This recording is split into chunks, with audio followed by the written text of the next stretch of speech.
The gospel reading comes from Matthew chapter 5. You have heard that it was said to those of ancient times, "You shall not murder, and whoever murders shall be liable to judgment." But I say to you that if you are angry with a brother or sister, you will be liable to judgment. And if you insult a brother or sister, you will be liable to the council. And if you say, "You fool," you will be liable to the hell of fire. So when you are offering your gift at the altar, if you remember that your brother or sister has something against you, leave your gift there before the altar and go. First be reconciled to your brother or sister, and then come and offer your gift. Come to terms quickly with your accuser while you are on the way to court with him, or your accuser may hand you over to the judge, and the judge to the guard, and you will be thrown into prison. Truly I tell you, you will never get out until you have paid the last penny. You have heard that it was said, "You shall not commit adultery." But I say to you that everyone who looks at a woman with lust has already committed adultery with her in his heart. If your right eye causes you to sin, tear it out and throw it away. It is better for you to lose one of your members than for your whole body to be thrown into hell. And if your right hand causes you to sin, cut it off and throw it away. It is better for you to lose one of your members than for your whole body to go into hell. It was also said, "Whoever divorces his wife, let him give her a certificate of divorce." But I say to you that anyone who divorces his wife, except on the ground of unchastity, causes her to commit adultery, and whoever marries a divorced woman commits adultery. Again, you have heard that it was said to those of ancient times, "You shall not swear falsely, but carry out the vows you have made to the Lord." But I say to you, do not swear at all, either by heaven, for it is the throne of God, or by the earth, for it is his footstool, or by Jerusalem, for it is the city of the great King. And do not swear by your head, for you cannot make one hair white or black. Let your word be yes, yes, or no, no. Anything more than this comes from the evil one. The gospel of the Lord. You may be seated.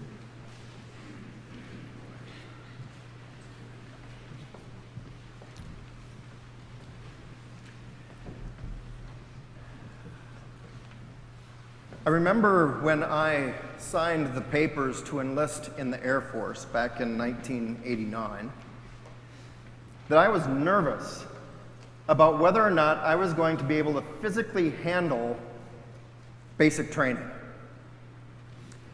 I had gone through sports in high school. I played basketball, baseball, I ran cross country. I was a skinny little twerp, about 130 pounds, 135 pounds back then, back in the good old days.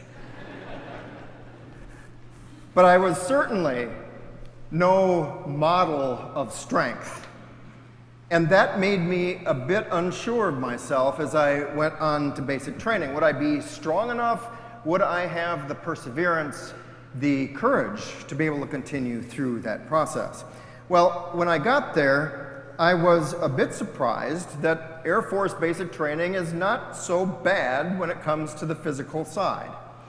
As a matter of fact, in later discussions with classmates from high school who were in the Marines and the Army, they gave me quite a hard time for what we had to do physically. While they were running miles and miles in full battle dress and wearing 50-pound packs, I was doing what I normally did in cross-country practice, about 3 miles with a t-shirt on, and it was not very difficult physically. But on the other hand, there was an aspect of basic training that was very difficult for most of us, particularly in the Air Force, and I've heard also in the Navy, and that was attention to detail. It was hammered into us from the get-go, all across our aspects of training. Attention to detail, attention to detail. We ironed our underwear and our t-shirts into perfect 6-inch squares and perfect 10-inch squares without a wrinkle. And if you don't know what I mean by the traumatic experience that this is, if it was a day of inspection And the drill instructor opened the drawer with their ruler. If one of those garments was off by 1/4 of an inch, he would take the entire drawer and dump it upside down on your bed, where you got to start over. And as I talked to some of my former classmates who had been in the Marines and in the Army, I made mention that my drill instructor at that time had been a former Marine. And he talked about former Marines that had gone through Air Force Basic, who went through all of the physical adversity of Marine Corps Basic and did not complete Air Force Basic because of that attention to detail. And it seemed crazy. Why would you have rules that your underwear and your t-shirts had to be exact squares? That seems ridiculous, doesn't it? Attention to detail. And so then we went from basic training to our technical training, which was 9 months of electronics. And when I got to that school for electronics, we would tear down radio, radar, navigation equipment, and we would troubleshoot down to the component back in those days, where we would actually change out resistors, transistors, capacitors, so on and so forth. And we had someone watching over our shoulders with everything we did, like we were under a microscope. And if that didn't make you nervous all by itself, knowing that somebody is watching your every move, now you're trying to do the perfect solder joint as you're replacing a component. And then once you got it repaired and you did the testing, you started putting everything back together. And Lord forbid that there be an extra screw sitting on that bench when you got done. Because if there was, you tore that thing completely apart once again to find the place that that screw went. Attention to detail, attention to detail. Why is it a big deal? If that piece of radio or radar equipment went back in the plane minus that screw, and the part happened to fall apart inside that box during the vibration, during the change of temperature at altitude while that plane was flying, not only might the radio quit working, or the radar quit working, or the navigation system quit working, it could cause a fire, it could cause the crash, the death of crews, and the crash of millions or billions of dollars of equipment. Attention to detail. The rules were in place for a reason. And when it seemed like the rules were in place so that they could just find a reason to get on your case, to get on your back, to yell at you, you realize in the bigger picture that those rules were in place to save life, so that lives would not be lost in routine missions, and particularly in wartime missions. Today we hear from Deuteronomy, Moses' last speech before the Israelites go into the Promised Land. And if you recall from that particular story, God was not going to allow Moses into the Promised Land because of mistakes he had made during the time leading the Israelites through the wilderness. But he did allow for the final speech to be able to go up on a mountain and look in to see the Promised Land before he would actually die there on the mountain. He looked over and he shared the speech, and he talked to the Israelites and he said, choose life and what's good, or choose death and what's bad. And that seems like a pretty obvious answer, doesn't it? When it comes to survival, who wants to die? We want to live. We want to choose life. But Moses wasn't talking about basic survival. Choose life by following the commands and the laws of God. It is in following the laws that life is nurtured. Because the laws that were put into place by God were not there simply to try to determine who's good and who's bad. It wasn't just God showing off authority, saying, here are my laws, you do it because I said you're supposed to do it. The laws were put into place in order to nurture an environment of love and compassion for one another. Life. and life abundant.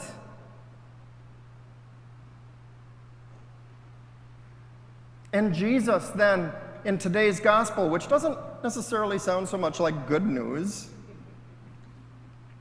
Jesus is doing the same thing. He's going to the commands, the rules that God laid forth for love and compassion in the community, to love God above all, to love the neighbor as the self. And Jesus took those commands and expanded on them, intensified them. You shall not murder. And when we read it in the gospel today, it's written in such a way that there's a but. In ancient times you heard that you shall not murder, but I say to you, if you have quarrels with a brother or sister, if you don't have reconciliation with someone that you've got issues with, before you bring your offering to the altar, go reconcile with them. And then bring the offering to the altar. The but is not a replacement for a law that is outdated or no longer valid. It's taking the original law and it's expanding it. What does it mean to murder? We had conversation about this in our adult catechism a few weeks ago. To murder is not simply to take away somebody's breath until they no longer breathe. It's to take value away from a human being.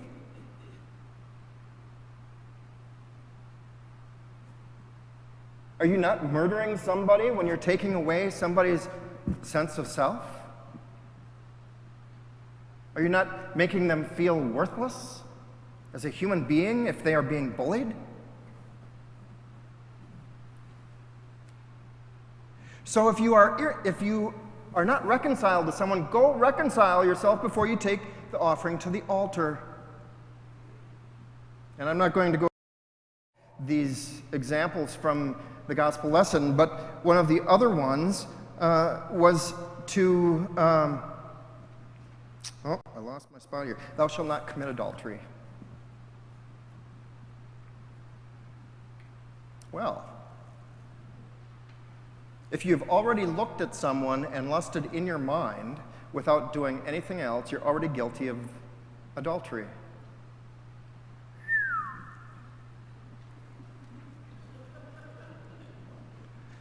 We just got done with Valentine's Day. I'm not going to ask for raising hands.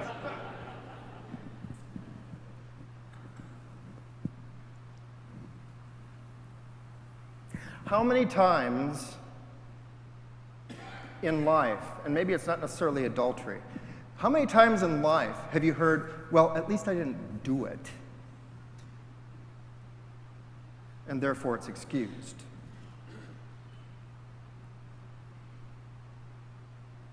I'm never going to do it, but this is what I would like to do.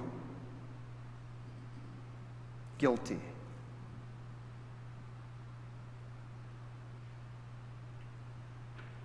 Because you see, so often we forget that even though we've got something in our minds that we may not tell anybody else, even though we do something behind closed doors at home that no one else might see, we forget that God still sees and knows all of our mind and our heart and our spirit. So while we might be hiding it from everybody else, we're not hiding it.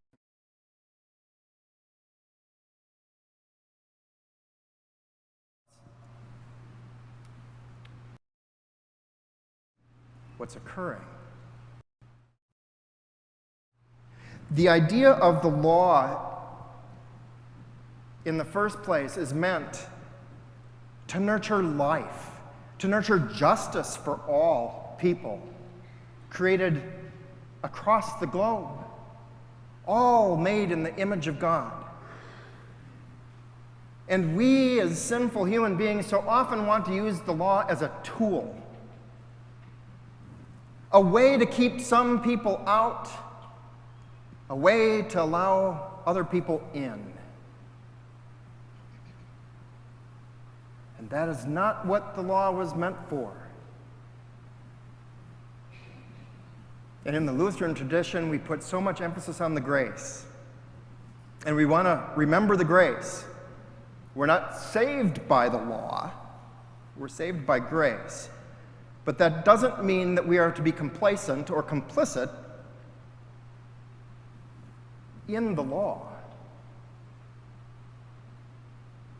I just think of examples of, speeding. Some people have a lead foot.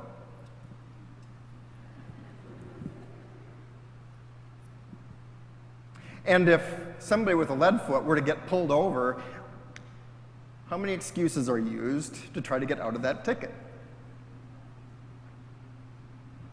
And yet the same person might be driving down the road and they see someone else changing lanes, speeding without maybe using a flasher, and that person better get pulled over. When it comes to the law, it is easy for us to want other people to have to obey it, and for us, we should be able to make an excuse to get out of it. Right?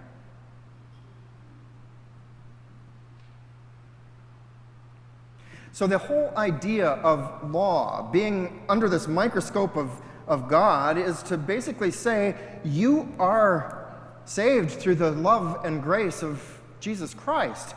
But that doesn't give you a free pass now to ignore the laws that I have put into place that are there to nurture life for all people. Not just life for me, but life for people who I may not like,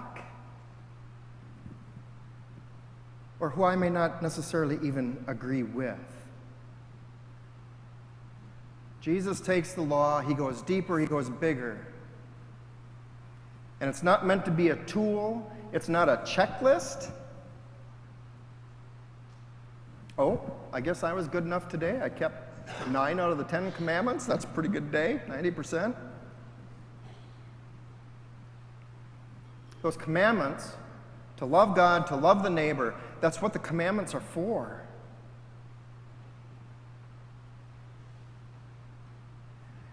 And so it's not about keeping one or not keeping the other.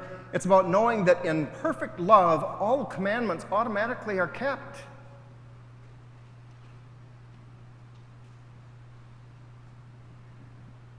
And we recognize today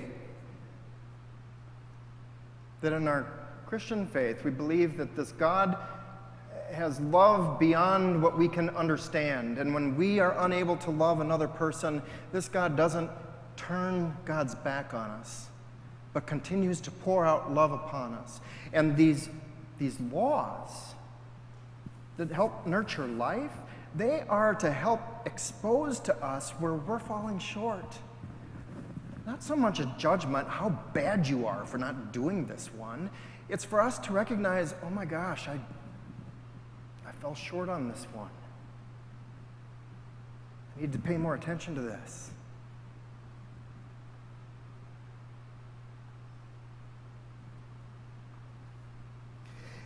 As the church, we live in an environment, and it's not just today, it's been this way through all of time, where there are people who have power, there are people who have authority, who are in positions where they would prefer to be able to use that power or authority for themselves.